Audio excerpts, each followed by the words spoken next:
Breaking news చూస్తున్నారు. బండి సాయి భగీరథ్ కేసులో కీలక పరిణామం చోటు చేసుకుంది. 10 మంది భగీరథ్ స్నేహితులపై కేసు నమోదైంది. మైనర్పై అఘాయిత్యం చేసినప్పుడు భగీరథ్ ఫ్రెండ్స్ అక్కడే ఉన్నట్లు బాధితురాలి తల్లి కంప్లైంట్ చేశారు. కేసులో రాజీ కుదిర్చే ప్రయత్నం చేసిన 10 మంది భగీరథ్ ఫ్రెండ్స్ డీటెయిల్స్ని పోలీసులకు అందించారు మైనర్ బాలిక తల్లి. బాధితురాలి తల్లి ఫిర్యాదు ఆధారంగా 10 మందిపై కేసు నమోదైంది. ఇవాళ రేపు ఒక్కొక్కరికి వరుసగా నోటీసులు వెళ్లే అవకాశం ఉంది.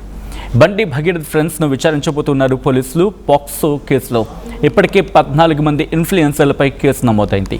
బాధితురాలి డీటెయిల్స్ బహిర్గతం చేసినందుకు, అంటే ఆ బాధిత బాలిక డీటెయిల్స్ని బయటపెట్టినందుకు పోలీసులు యాక్షన్లోకి దిగారు. దానికి సంబంధించిన బిగ్ బ్రేకింగ్ న్యూస్ చూస్తూ ఉన్నారు.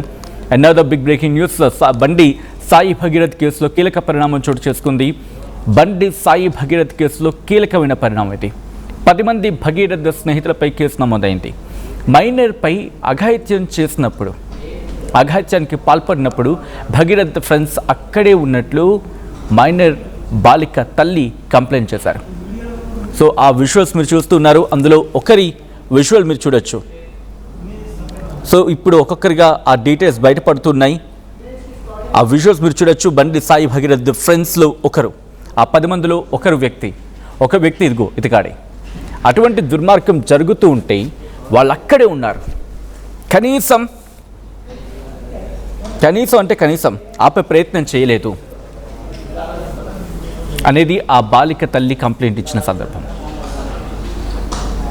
ఇప్పుడు ఒకరు కాదు, ఇద్దరు కాదు, ఆ 10 మంది డీటెయిల్స్ని కంప్లీట్గా బయటకు లాగుతారు. ఒక్కొక్కరిగా విచారణ జరిగిన తర్వాత ఇంకా విస్తుపోయే నిజాలు బయటపడే అవకాశం ఉంది. అటువంటి దుర్మార్గానికి పాల్పడుతూ ఉంటే వీళ్ళు ఇంకా సహకరించారా? సాధారణంగా సినిమాలో చూస్తూ ఉంటాం, ఇటువంటి దుర్మార్గపు ఘటనలు జరిగినప్పుడు వెనకాల మరికొంతమంది వాళ్ళకి మరింత సహకారం అందించేలా ప్రగల్భాలు పలుకుతూ ఉంటారు. అటువంటి పాత్ర ఏమైనా ఉందా, లేకపోతే ఇంకా పాత్రలు ఏమైనా ఉన్నాయా? ఇవన్నీ కూడా డీటెయిల్గా ఇన్వెస్టిగేషన్లో బయటపడే అవకాశం ఉంది. ఒకసారి మా ప్రతినిధి ఇన్నారెడ్డి అప్డేట్స్ అందించేందుకు సిద్ధంగా ఉన్నారు. ఇన్నారెడ్డి దగ్గరికి వెళ్ళే ప్రయత్నం చేద్దాం. But before that, A visual మీరు చూడడం జరుగుతోంది ఈ ఘటనకు సంబంధించి? చెర్లపల్లి సెంట్రల్ జైల్, అక్కడ ఎటువంటి పరిస్థితి? ఒకసారి ఆ వీడియో చూద్దాం.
మన దగ్గర ఒక సామెత ఉంటుంది, ఇంత బతికి తర్వాత ఏం జరిగిందని చెప్పి. ఒక తండ్రి ఒక హోదా ఇచ్చిన తర్వాత గ్రీడ్, ఈ పదం ఇక్కడ గట్టిగా వాడచ్చు. బహుశా దీనికి మించింది ఏమైనా ఉంటే తెలుగులో దీనికి అర్థం అంటే దాదాపుగా దురాశ, లేకపోతే అత్యాశ. గ్రీడ్. తండ్రి ఒక ఉన్నత స్థానంలో ఉన్న తర్వాత ఆ తండ్రి పేరుని ఇంకా ముందుకు తీసుకువెళ్ళారు. పొలిటీషియన్స్లో చాలామంది ఉన్నారు. అఫ్కోర్స్ వాళ్ళ బ్యాక్గ్రౌండ్ గురించి తర్వాత మాట్లాడుకోవచ్చు, అది good or bad, worst or best. కానీ greed. Bhagirath, you have to watch this video. ఈ స్టోరీ మీరు చూడాల్సిందే. ఎందుకంటే తండ్రి అంత ఉన్నత స్థానంలోకి చేరుకున్న తర్వాత, ఒక కార్పొరేటర్ స్థానం నుంచి మొదలుపెట్టి కేంద్ర మంత్రిగా వెళ్ళిన తర్వాత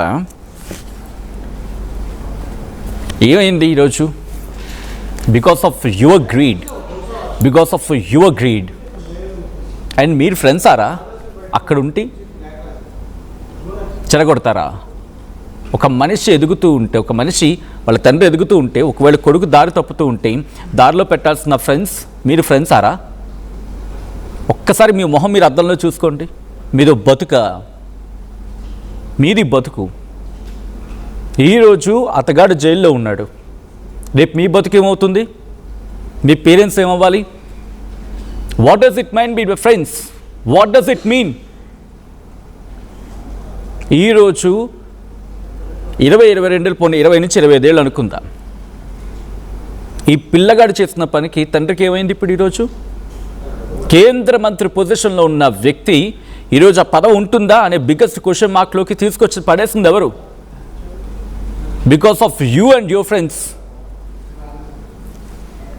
అఫ్కోర్స్ పొలిటికల్గా ఉండుండొచ్చు కాక, బట్ ఎంత పొలిటికల్ ఆ వార్ జరిగినా ఒక మనిషి ఒక పొజిషన్కి వెళ్ళాడు కదా. అఫ్కోర్స్ బహుశా మాట్లాడుకుంటే కనుక ఆయన తప్పు ఉందంటే కనుక ఎస్, కొడుకు దారి తప్పుతున్నాడు అంటే ట్రాక్లోకి తెచ్చుకోవాల్సిన బాధ్యత ఉంటుంది. లేకపోతే కొడుకైనా కనీసం మా నాన్న పొజిషన్లో ఉండడానికి కొంచెం జాగ్రత్తగా ఉండాలి. ఆల్వేస్ గ్రీడ్ ఎంతటి డిజాస్టర్కి లీడ్ చేస్తుందో బెస్ట్ ఎగ్జాంపుల్ ఈరోజు భగీరథ్ మీరు. And I don't want say మీరు, బికాస్ ఈరోజు ఆ మైనర్ బాలిక తల్లి కంప్లైంట్ చేసిన ప్రకారం చూసుకుని ఇన్వెస్టిగేషన్ జరుగుతున్న ప్రకారం ఒక్కొక్క డీటెయిల్స్ బయటకు వస్తూ ఉంటే నువ్వు చేసిన తప్పుకి ఈరోజు నీ తండ్రి కదా. అండ్ ఈరోజు నీ జీవితం ఏమవుతోంది? నేను చికెన్ తినను మానేయి, పాలు బ్రెడ్ తింటాను తిను. అండ్ డీటెయిల్గా మాట్లాడుకుందాం. మా ప్రతినిధి ఇన్నారెడ్డి అప్డేట్స్ అందించేందుకు సిద్ధంగా ఉన్నారు. ఇన్నారెడ్డి, ప్రజెంట్ ఏంటి పరిస్థితి? At the same time investigation ఎంతవరకు వచ్చింది? మరి ముఖ్యంగా నేను చికెన్ తినను పాలు బ్రెడ్డే తింటానని చెప్పి జైల్లో బెట్టు చేస్తున్నాడా, లేకపోతే కాస్త ముభావంగా ఉంటూ ఉన్నాడా, లేకపోతే పశ్చాత్తాపం ఉందా? ఏం జరుగుతుంది? ఏమైనా డీటెయిల్స్ ఏమైనా బయటకు వస్తున్నాయా డీటెయిల్గా? యా సచిన్, మీరు చెప్పింది కరెక్టే. ప్రస్తుతం అయితే మాత్రం జైల్లో వెళ్ళిన తర్వాత అతనికి పరిస్థితి అంటే ఊహించిన పరిణామాలు ఎదుర్కొన్నప్పుడు డెఫినెట్గా ఒక మనిషిలో ఒక డిప్రెషన్ అనేది కలుగుతూ ఉంది. ఇప్పటి వరకు కూడా తన తండ్రి పేరు చెప్పుకొని లైఫ్ని ఎంత ఎంజాయ్ చేశాడో అంతకు మించి ఇప్పుడు డౌన్ఫాల్ స్టార్ట్ అయింది. ఎప్పుడైతే ఒక అమ్మాయి జోలికి వచ్చాడో దానికి సంబంధించి జరుగుతున్న పరిణామాలన్నీ కూడా నన్ను ఎవరు ఏం చేయలేరు, నన్ను టచ్ కూడా చేయలేరని చెప్పని ఎంతగా వెర్రవీగాడో ఈరోజు జైలు పాలైన విధానం చూస్తే అతను ఊహించిన పరిణామం కాబట్టి ఒక రకంగా అతను డిప్రెషన్లోనే ఉన్నాడు. తర్వాత అంటే అంతకుముందు ఉన్న బాడీ లాంగ్వేజ్కి ఇప్పుడు జైల్లో ఉన్న బాడీ లాంగ్వేజ్కి చాలా తేడా ఉందని చెప్పి కూడా అధికారులతో మాట్లాడినప్పుడు చెప్తున్న పరిస్థితి. ఆయన నిన్న నాన్ వెజ్ ఫుడ్ పెట్టినా తినకుండా నేను క్యాంటీన్ నుంచి బ్రెడ్ను తర్వాత పాలు తెప్పించుకున్నట్టు తెలుస్తూ ఉంది.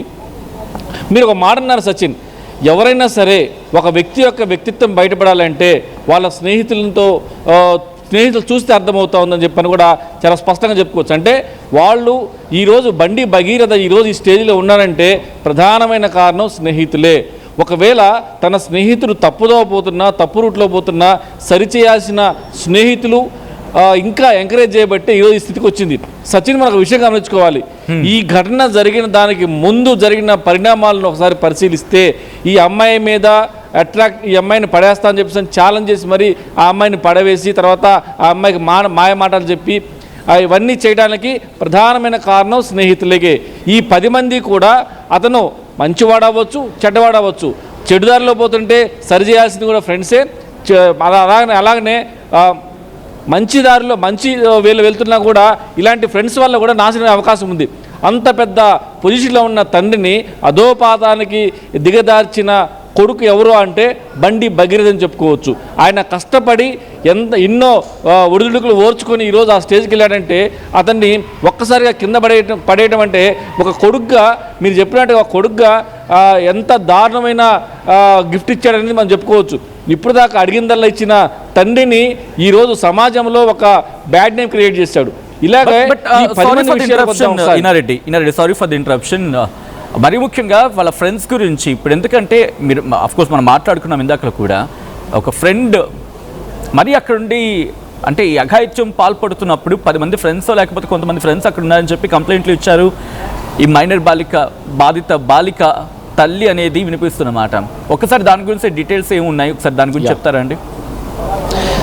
సచిన్, కరెక్ట్. అంటే ఈ ఘటన జరుగుతున్నప్పుడు కూడా స్నేహితులు ఉన్నారు, స్నేహితులు సహకరించారని చెప్పి అన్న విషయం కూడా తల్లి తన ఫిర్యాదులో పేర్కొంది. అంటే ఈ 10 మంది స్నేహితుల ఇన్వాల్వ్మెంట్ డెఫినెట్గా ఉంది. వాళ్ళ ప్రోత్సాహము, ప్రోద్బలము, తర్వాత వాళ్ళ సమక్షంలోనే ఈ దారుణం జరిగిందని చెప్పి తల్లి చెప్పింది. కాబట్టి ఖచ్చితంగా వాళ్ళు కూడా నేరస్తులే.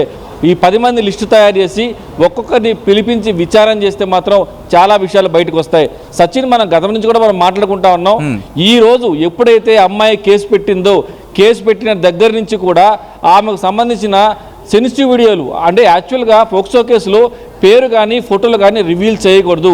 మరి అలాంటిది సీక్రెట్గా ఉన్న ఫోటోలు, అంటే మన ఇద్దరం సచిన్ నువ్వు నేను దిగిన ఫొటోస్ మూడో వాడికి పంపించారంటే నువ్వన్నా పంపాలి, నేనైనా పంపాలి. మరి ఈ ఫొటోస్ ఎలా వచ్చినాయి? మీ 10 మంది స్నేహితులు పంపించిన ఫోటోలే కదా. ఖచ్చితంగా ఈ ఫోటోలు బయటికి రావడానికి ప్రధానమైన కారణం వాళ్ళ స్నేహితులే. ఆ అమ్మాయిని బ్లేమ్ చేసి ఆ అమ్మాయి తప్పుడుదని చెప్పే ప్రయత్నం కూడా జరిగింది సోషల్ మీడియా సాక్షిగా. సో ఇవన్నీ ఆరోపణలే కాకుండా వీళ్ళ ప్రోద్బలంతో ఈ ఘటన చోటు చేసుకుంది. తర్వాత ఈ రకమైన దాడికి పాల్పడ్డాడు అమ్మాయి మీద అని చెప్పన్న విషయం మీద కూడా పోలీసులకు ఇక్కడ ఈ సంఘటన చూస్తూ ఉంటే బండి సంజయ్ కొడుకు, బండి సంజయ్ విషయం పక్కన పెడితే ఆయన కొడుకుగా ఉన్న బండి సాయి భగీరథ్ బహుశా ఈ క్యాలిక్యులేషన్లో చూసుకుంటే తండ్రి కన్నా ఎక్కువ స్నేహితుడిని నమ్మాడేమో అనిపించేలా ఉంది పిక్చర్. ఆ ఫ్రెండ్స్ ఖచ్చితంగా కరెక్ట్. సో ఇప్పుడు ఆ ఇన్వెస్టిగేషన్ ఆ తరహా జరుగుతుందా? అఫ్ కోర్స్ తండ్రిగా సంజయ్ విచారణ జరగచ్చు కాక, బట్ ఫ్రెండ్స్ నుంచి డీటెయిల్స్, ఇంకా ఇన్ఫర్మేషన్, డెప్త్గా ఇన్వెస్టిగేషన్ జరిగితే ఇంకన్ని విషయాలు బయటపడే అవకాశం ఉంది. ఎటువంటి చర్చ ఉంది? మనం వినకూడని, ఊహకందని విషయాలు బయటకు వస్తాయని చెప్పిన సమాచారం అయితే మనకు ఉంది. ఇప్పటికే ఈ కేసులో ఫోటోలు షేర్ చేసిన వ్యవహారంలో కావచ్చు, సోషల్ మీడియాలో అమ్మాయిని బ్లేమ్ చేసే ప్రయత్నంలో భాగంగా స్నేహితుల ఇన్వాల్వ్మెంట్ ఉందని చెప్పని IP అడ్రస్ల ద్వారా ఇప్పటికే ట్రాక్ చేశారు సైబర్ క్రైమ్ పోలీసులు. సైబరాబాద్ సైబర్ క్రైమ్ పోలీసు దీని మీద ఒక టీమ్నే ఫామ్ చేసి అదే పనిగా వాళ్ళు ఇన్ఫర్మేషన్ సేకరిస్తున్న పరిస్థితి ఉంది. ఇదే కాకుండా ఈ స్నేహితులనే వాళ్ళల్లో కూడా ఒక్కొక్కరిని విచారణ చేస్తే ఒక్క భగీరథే కాదు, భగీరథ ఫ్రెండ్స్ కూడా కొన్ని దారుణాలు చేశారు.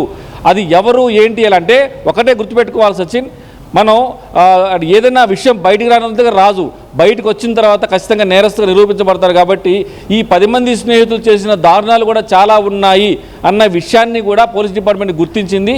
ఈ 10 మందిని కనుక విచారిస్తే వచ్చే ఇన్ఫర్మేషన్ అనేది ఇంకా, అంటే వాళ్ళు ఇచ్చే ఇన్ఫర్మేషన్ కాకుండా ఇప్పటికే టెక్నికల్గా వాళ్ళ మొబైల్ సీజ్ చేసిన తర్వాత, వాళ్ళ సోషల్ మీడియా సంబంధించిన ప్రతి విషయాన్ని ట్రాక్ చేసిన తర్వాత ఇప్పటికీ ఈ స్నేహితులకు సంబంధించిన కొంత సమాచారాన్ని సేకరించారు. తర్వాత వాళ్ళ ఫ్రెండ్స్తో మాట్లాడారు, తర్వాత వాళ్ళ బ్యాక్గ్రౌండ్ డేటా చెక్ చేశారు. కాబట్టి వీళ్ళందరూ కూడా బడా బాబుల పిల్లలే. ఇక్కడ నోట్ డౌన్ చేసుకోవాలి. పాయింట్కి వచ్చారు ఇక్కడ మాట్లాడుతున్నాను. అంటే వీళ్ళు బండి సాయి భగీరథ్ని కాపాడాలనే ప్రయత్నంలో మరింత ముంచేశారా? అంటే బండి సాయి భగీరథ్ని ముంచేయడం కాదు, ఇంకా బండి సంజయ్ తనకున్న నేమ్ని కూడా పూర్తిగా ముంచేశారు అనుకోవాలా, బికాస్ ఆఫ్ ద ఫ్రెండ్స్? ఖచ్చితంగా సచిన్, మీరు చెప్పినట్టుగా అంటే బండి భగీరథను రక్షించే ప్రయత్నంలో భాగంగా చాలా తప్పులు చేశారు. వీళ్ళ యొక్క ధైర్యం ఏంటి? బండి సంజయ్ హోంశాఖ సహాయ మంత్రిగా ఉన్నారు కాబట్టి మమ్మల్ని ఎవరు ఏం చేయలేరని ఒక ధీమా. అలాగనే తన స్నేహితుడి విషయంలో తమ స్నేహితుడు ఒక విషయం గుర్తుపెట్టుకో సచిన్, మన ఇద్దరం ఉన్నాం, ఒక ఇష్యూ జరిగింది, నేను సపోర్ట్ చేశాను. బండి భగీరథ అరెస్ట్ అయితే ఎక్కడ తమ భాగవతాలు కూడా బయటపడతాయని చెప్పన్న ఒక అభద్రతా భావంతో సోషల్ మీడియా సాక్షిగా అమ్మాయిని బ్లేమ్ చేశారు. ఇది మాత్రం వాస్తవం. ఇదే కాకుండా ఈ మన గ్యాంగ్ అని ఎందుకన్నామంటే ఎక్కడ ఈ సంఘటన జరిగిన ప్రతిసారి కూడా ఫ్రెండ్స్తో ఉన్నారు. 3 సంఘటనలు, అంటే 3 చోట్ల ఇలాంటి అఘాయిత్యం జరిగిందని చెప్పని బాధితురాలు తల్లి ఫిర్యాదు చేసింది. ప్రతిసారి కూడా సింగిల్గా వాళ్ళిద్దరు ఉన్నప్పుడు జరగలేదు, వాళ్ళతో పాటు స్నేహితులు కూడా ఉన్నారు. ఇంకొక దారుణమైన విషయం ఏంటంటే అమ్మాయిలు కూడా ఉన్నారు.